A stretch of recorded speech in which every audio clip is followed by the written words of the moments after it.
Dipersilakan. Terima kasih.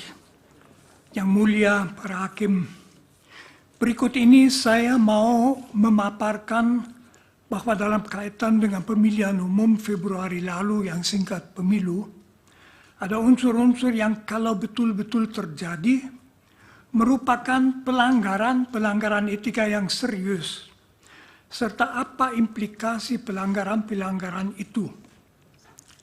Sebelumnya izinkan saya mengajukan 7 catatan tentang etika. Pertama, etika. Dengan etika dimaksud ajaran dan keyakinan tentang baik dan tidak baik sebagai kualitas manusia sebagai manusia. Etika membedakan manusia dari binatang. Binatang hanya mengikuti naluri-naluri alamiah, tetapi manusia sadar bahwa nalurinya hanya boleh diikuti apabila baik dan bukan tidak baik. Apakah seseorang itu baik atau buruk diukur dari apakah ia hidup secara etis atau tidak. 2. Hukum. Tuntutan-tuntutan paling dasar etika sejak ribuan tahun dituangkan manusia ke dalam ketentuan-ketentuan hukum. Misalnya larangan untuk menyiksa orang lain. Jadi tidak memperhatikan hukum yang berlaku dengan sendirinya merupakan pelanggaran etika. Saya tidak masuk masalah konsensus objekto. 3. Etika dan hukum. Agar manusia dinilai baik secara etis, tak cukup ia tidak melanggar hukum. Etika menuntut lebih, yaitu agar manusia selalu juga apabila tidak ada ketentuan hukum, harus berbaik hati, jujur, caring, bersedia memaafkan, adil, bertanggung jawab, dan seterusnya. 4. Etika dan penguasa. Apalagi itu berlaku bagi seorang penguasa, misalnya seorang presiden. Tak cukup asal ia tidak melanggar hukum. Dari seorang presiden dituntut lebih. Presiden begitu berkuasa, ia bisa memberi perintah menentukan keselamatan dan kegagalan hidup dan mati seseorang. Agar kita mempercayakan diri ke tangan orang yang begitu berkuasa, agar kita merasa aman dengan dia, seorang presiden harus membuktikan diri sebagai orang yang baik, berwawasan kebangsaan, bijaksana, jujur, adil. Dari seorang penguasa tertinggi harus dituntut standar etika yang tinggi. 5. Etika dan presiden. Presiden adalah penguasa atas seluruh masyarakat. Oleh karena itu ada hal yang khusus yang dituntut daripadanya dari sudut etika. Pertama, ia harus menunjukkan kesadaran bahwa yang menjadi tanggung jawabnya adalah keselamatan seluruh bangsa. Segala kesan bahwa ia misalnya memakai kekuasaannya demi keuntungannya sendiri atau demi keuntungan keluarganya adalah fatal. Maka seorang presiden harus menjadi milik semua, bukan hanya misalnya milik mereka yang memilihnya. Kalaupun ia misalnya berasal dari satu partai, begitu ia menjadi presiden, segenap tindakannya harus demi keselamatan semua. Memakai kekuasaan untuk menguntungkan pihak-pihak tertentu membuat presiden menjadi mirip dengan pimpinan organisasi mafia. Di sini dapat diingatkan bahwa wawasan etis Presiden Indonesia dirumuskan dengan bagus dalam pembukaan Undang-Undang Dasar 1945. 6. Etika dan pemilu. Yang sekurang-kurangnya dituntut dari suatu pemilu secara etis, tentu juga secara hukum, adalah agar seluruh prosesnya, persiapannya, pelaksanaannya, serta pemastian hasilnya menjamin bahwa setiap warga dapat memilih apa yang mau dipilihnya, serta bahwa hasil pemilu memang persis apa yang dipilih oleh para pemilihnya sendiri. 7. Kegawatan pelanggaran etika. Filosof Immanuel Kant memperlihatkan bahwa masyarakat akan menaati pemerintah dengan senang apabila pemerintah bertindak atas dasar hukum yang berlaku dan hukum yang berlaku adalah adil dan bijaksana. Apabila penguasa bertindak tidak atas dasar hukum dan tidak demi kepentingan seluruh masyarakat, melainkan memakai kuasanya untuk menguntungkan kelompok, kawan, keluarganya sendiri, motivasi masyarakat untuk menaati hukum akan hilang. Akibatnya hidup dalam masyarakat tidak lagi aman. Negara hukum akan merosot menjadi negara kekuasaan dan mirip dengan wilayah kekuasaan sebuah mafia.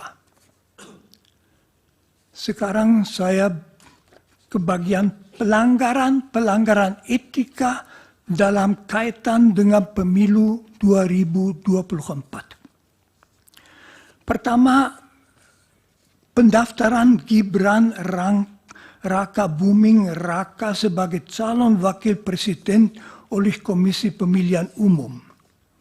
Pendaftaran saudara Gibran sebagai cawapres oleh Dewan Kehormatan Penyelenggaraan Pemilu dinilai pelanggaran etika berat.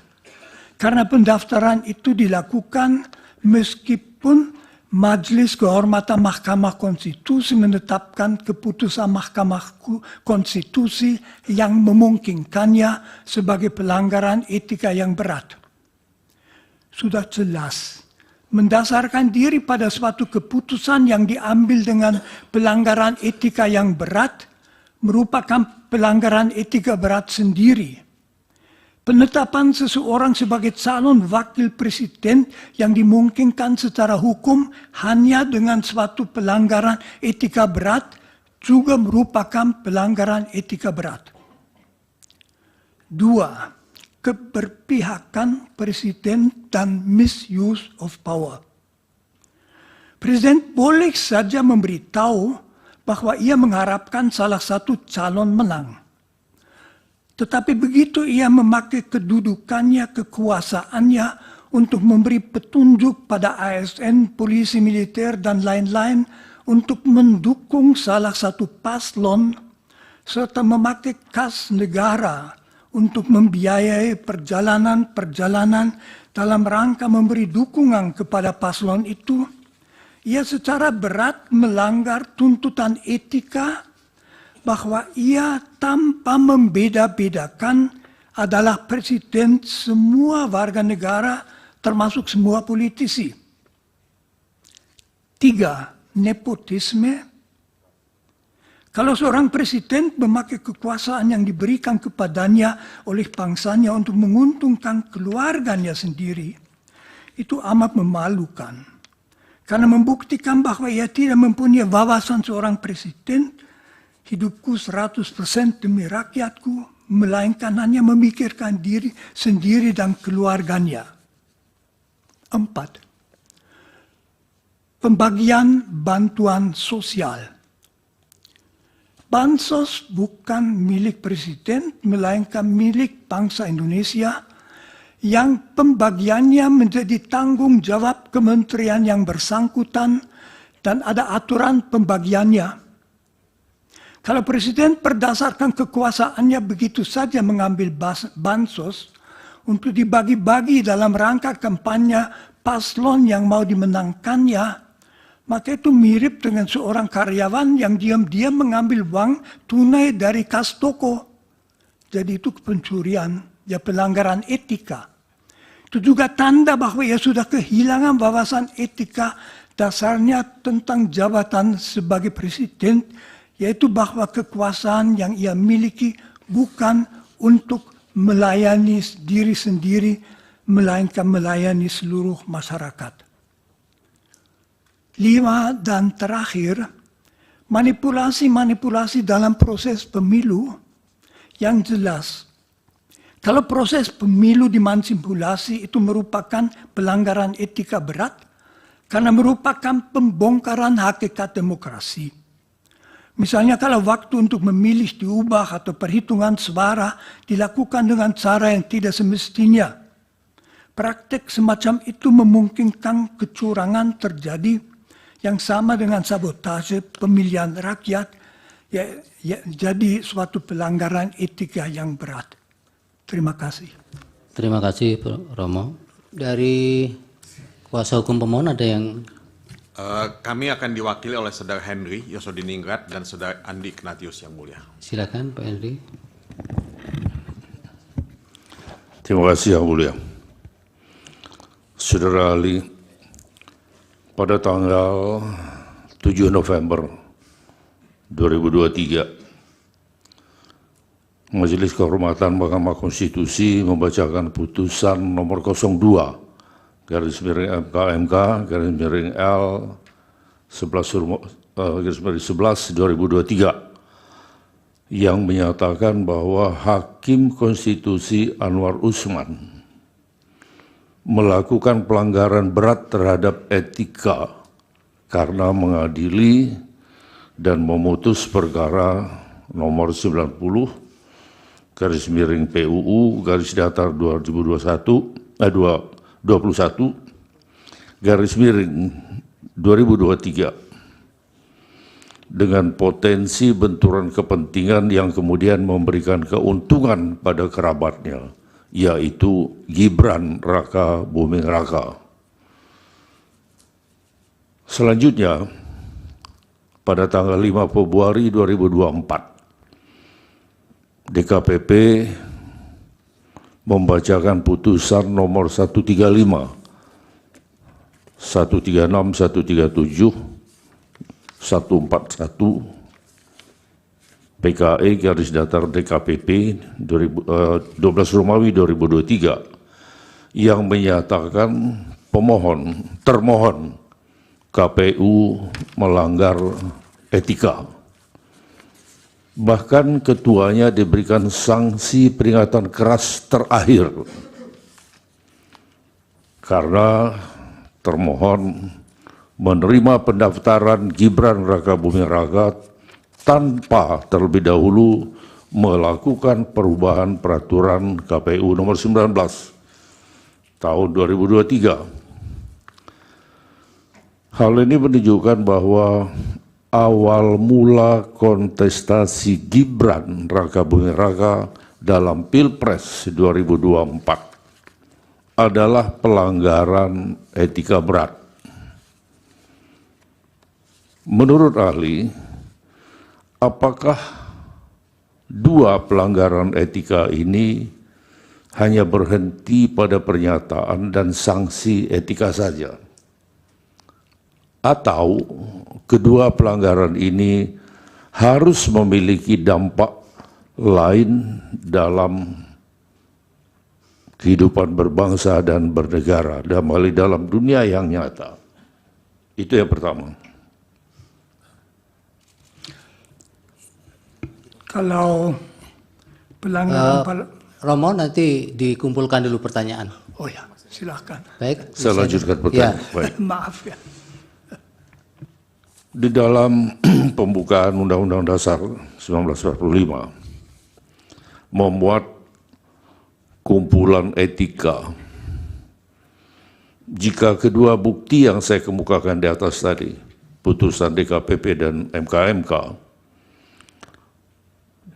itu kita diamkan saja, apakah ada dampaknya dalam kehidupan berbangsa dan bernegara? Dan apakah di kemudian hari akan menjadi sebuah presiden bagi orang yang tidak memenuhi syarat untuk berkontestasi? Cukup itu pertanyaannya. Baik, masih ada? Satu lagi yang mulia, Saudara Andi. Silakan. Terima kasih. Terima kasih Romo Ahli telah memberikan penjelasan yang terang benderang tentang pentingnya etika dalam kita melakukan kehidupan berbangsa dan bernegara. Menyambung pertanyaan rekan kami yang tadi. Pertanyaan selanjutnya adalah bagaimana analisa ahli terhadap legitimasi seorang pemimpin yang lahir dari suatu proses yang cacat secara etika. Dan yang kedua,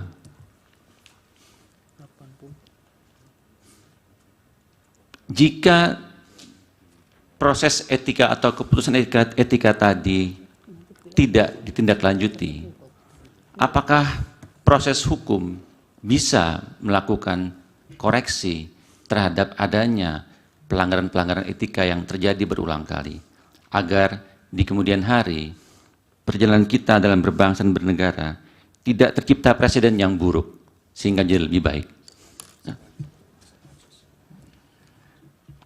Cukup. Satu lagi yang mulai izin. Agak dipercepat. Baik. Kemudian yang menyangkut mengenai bansos yang lahir dari uang pajak yang dibayarkan oleh negara, yang kemudian dibagi-bagikan oleh presiden tanpa melibatkan pejabat kementerian yang berwenang untuk hal itu. Bagaimana ahli memandang tindakan presiden yang melakukan hal tersebut tanpa mempertimbangkan aspek etika ataupun malah hukum positif yang berlaku? Cukup yang mulia. Baik, dari termohon ada? Cukup? Pihak terkait? Saudara Hotman dan saya akan ajukan pertanyaan. Baik, silakan. Ya, terima kasih. Pak Romo, pertanyaan pertama saya adalah tadi Bapak mengatakan presiden yang baik. Kalau ada presiden di tahun 2021 membagikan bansos dan pelinsos sebesar 408 triliun. Mic-nya dekatkan, Pak. Kemudian tahun 2022 431 triliun. Ya. Jadi tahun 2021 408 triliun, tahun 2022 431 triliun. Apakah itu pemerintah yang baik yang membantu fakir miskin? Tadi kan Bapak menyinggung soal fakir miskin. Pada waktu itu nggak ada pemilu, tapi sudah 400 lebih bantuan pansos dan pelinsos. Yang kedua, tadi Romo mengatakan bahwa presiden seperti pencuri di kantor ngambil duit dibagi-bagikan. Presiden mengambil uang bansos untuk dibagi-bagikan. Apakah Romo mengetahui bahwa bansos yang dibagikan itu sudah ada datanya berdasarkan DTKS, yaitu data terpadu kesejahteraan sosial, dan satu lagi PTKE, pensasaran percepatan penghapusan kemiskinan ekstrim. Data penduduk itu sudah ada semuanya. Presiden hanya simbolik di awal membagikan bansos sesuai dengan data yang sudah ada di kementerian masing-masing. Selanjutnya dilanjutkan oleh kementeriannya. Jadi presiden tidak pernah membagikan bansos di luar data yang sudah ada, DTKS dan P3KE sesuai dengan data kementerian.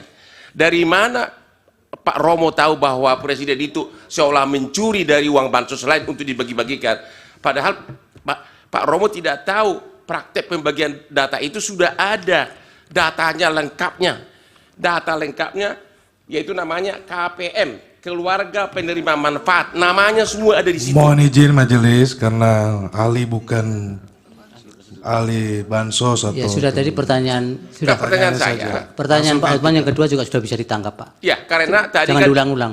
Beliau mengatakan presiden seolah-olah pencuri mengambil uang untuk bansos, makanya saya tanya, itu dia tidak ambil tapi ada datanya semua. Iya, sudah. Terima Itu kan kasih. Iya, baik. Dari Prof. Yusril. Terima kasih yang mulia. Saudara ahli, kita paham dalam filsafat bahwa etik adalah filsafat tentang moral, filsafat tentang praksis manusia. Apa yang dikatakan Immanuel Kant, du sollst nicht, apa yang harus, apa yang wajib, apa yang tidak wajib. Kan mengatakan bahwa norma-norma moral semacam itu tidak dibentuk oleh manusia, oleh satu lembaga atau negara atau apapun, tapi sesuatu yang lahir dari konsen manusia, dan karena itu dia tahu mana yang salah, mana yang benar, mana yang baik, mana yang buruk. Kalau kita mengikuti filsafat semacam itu, kita sampai pada kesimpulan bahwa norma etik sebenarnya lebih tinggi daripada norma hukum. Bukankah Aquinas mengatakan bahwa norma hukum yang bertentangan dengan norma moral tidak pantas dianggap sebagai suatu norma hukum? Itu dalam Summa Theologia yang tentu Romo lebih paham daripada saya. Pertanyaannya, pada sisi lain kita mengenal teori tentang hierarki perundang-undangan, hierarki norma di dalam hukum itu sendiri. Kita mengenal ada norma yang lebih tinggi, yang bersifat lebih mendasar, ada norma menengah, ada norma rendah, ada norma yang bersifat pengaturan-pengaturan teknis. Saya agak khawatir Romo confuse, Romo, antara etik dalam filsafat dan etik yang dibicarakan dalam forum ini, yaitu etik yang terkait dengan kode etik yang menjadi kewenangan dari Mahkamah MK, jadi kewenangan DKPP untuk melakukan pemeriksaan dalam satu proses peradilan etik. Etik seperti itu, saudara saksi, agak berbeda dengan etik yang kita pahami dalam filsafat. Dan berbeda konteksnya dalam hierarki norma-norma. Kalau merujuk kepada Kant, merujuk kepada Aquinas, merujuk kepada Ibnu Hazm atau Imam Ghazali, Prof. Yusril terlalu lama teks di mengantarnya. atas. Pertanyaan apa? Ya, pertanyaan akan segera. Tapi kode etik yang sekarang ini adalah kode etik yang diperintahkan oleh undang-undang. Dalam undang-undang MK, dalam undang-undang KPK, dalam undang-undang advokat. Dan itulah yang diadili, yang dijadikan dasar mengadili pelanggaran kode etik. Bukan pelanggaran kode etik seperti yang dipahami oleh Immanuel Kant dan Thomas Aquinas.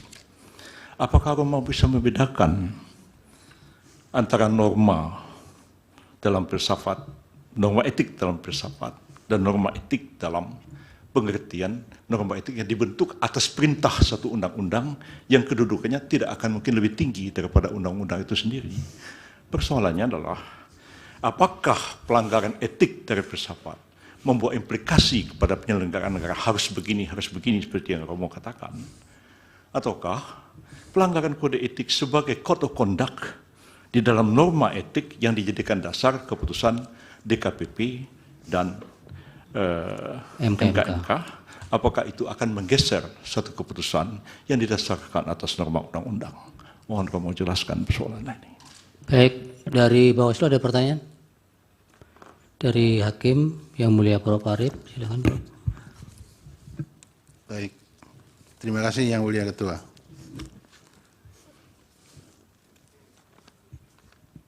Terima kasih ahli Romo Magnis yang sudah memberikan beberapa catatan di dalam proses penyelesaian PHPU Pilpres di Mahkamah Konstitusi. Sebetulnya banyak yang akan saya sampaikan, tapi kalau terlalu banyak kita berdiskusi kayaknya tidak elok ya. Maka saya singkat-singkat saja begini. Indonesia itu adalah negara yang mempunyai karakter tersendiri, baik dalam berhukum maupun berdemokrasi. Karakter itu melekat pada ideologi yang dipilih oleh bangsa Indonesia. Sehingga hukum dan demokrasi di Indonesia saya sebut berkarakter Pancasila. Itu yang pertama. Kemudian karena itu, maka di Indonesia secara semestinya dan solen itu harus dijunjung tinggi rule of law sekaligus rule of ethic. Saya juga teringat kemudian ada semacam pepatah begini, law without ethic, kemudian ethic without religion. Nah sekarang kaitannya dengan persoalan konkret. bagaimana berhukum dan berdemokrasi di Indonesia dengan acuan-acuan ideologi dan filsafati yang demikian ini. Terima kasih, Romo. Silakan Romo dijawab. Terima kasih. Pertama, mohon perhatian bahwa otak saya berumur 87 tahun. Berarti belum tentu saya Ya, semaksimalnya Romo masih bisa. ingat semua pertanyaannya. Kalau saya mulai dari belakang, tentu saja bagi Indonesia etika, kesadaran akan nilai sejak permulaan merupakan salah satu unsur yang mempersatukan suatu masyarakat yang amat majemuk. Mulai dari penolakan penjajahan, dari persatuan perasaan kita satu bangsa, dari kesediaan saling menghormati dalam Pancasila. Jadi etika memang amat penting dan tentu juga harus terlaksanakan dalam rangka hukum. Lalu pertanyaan, apakah ada perbedaan antara etika dan etika di dalam rangka hukum? Tentu saja tidak. Tetapi suatu ketentuan etis yang tidak dirumuskan dalam hukum memang tidak bisa ditindak oleh yudikatif, oleh para hakim sistem yudikatif suatu negara itu. Itu menjadi unsur untuk menilai, unsur bagaimana kualitas seseorang atau juga suatu lembaga dinilai. Dibantu kalau suatu bidang merumuskan kode etik. Karena lalu kode etik itu merumuskan dalam poin-poin yang relevan hal-hal yang perlu diperhatikan.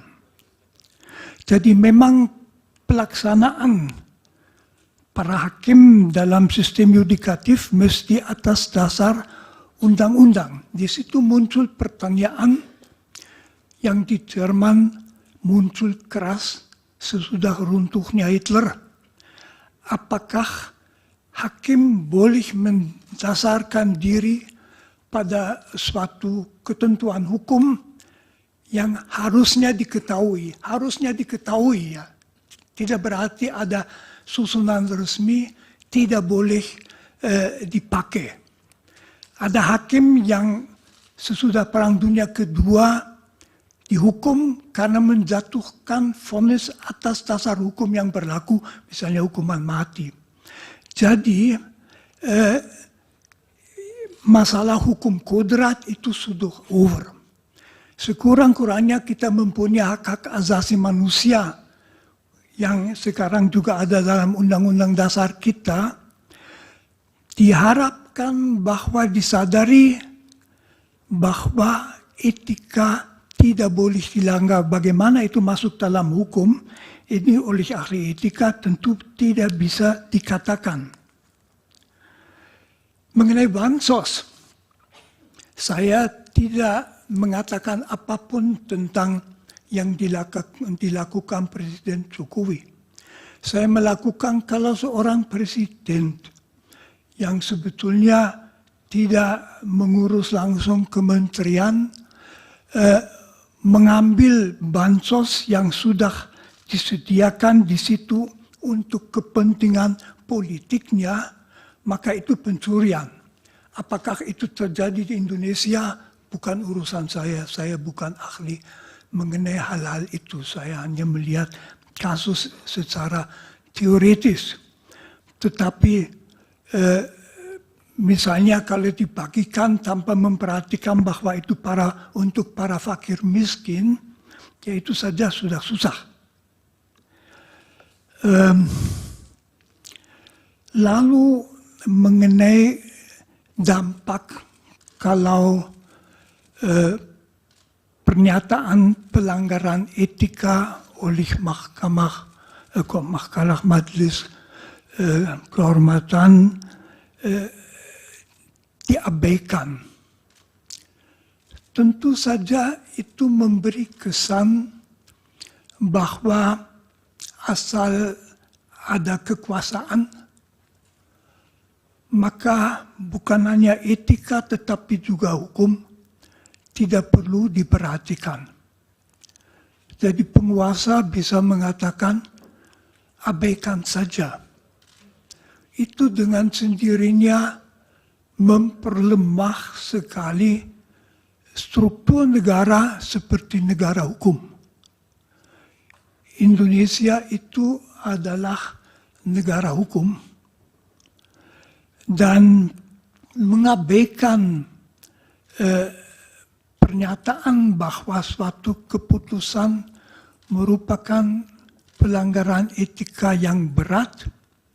Saya dari sudut etika hanya bisa mengatakan merupakan sendiri pelanggaran etika yang berat, dan kalau masyarakat mengalami bahwa etika secara berat bisa dilanggar demi suatu tujuan politik, dengan sendirinya faham mengenai penguasa yang melakukan itu akan turun, akan ditaati karena dia berkuasa, tidak karena keyakinan lagi. Akibatnya, kalau mengikuti Immanuel Kant, Kant justru menunjukkan kalau suatu negara ditata menurut undang-undang yang adil dan bijaksana, tidak perlu usaha etika tinggi, orang dengan sendirinya akan taat karena paling masuk akal hidup sesuai dengan undang-undang. Kalau sebaliknya negara tidak memperhatikan itu, orang secara etis tidak akan merasa melakukan apa-apa kalau tidak taat pada negara, hanya akan memperhatikan supaya tidak kena. Seperti di lalu lintas kalau kita dengan motor lawan arus itu pertimbangan. Etis itu tidak.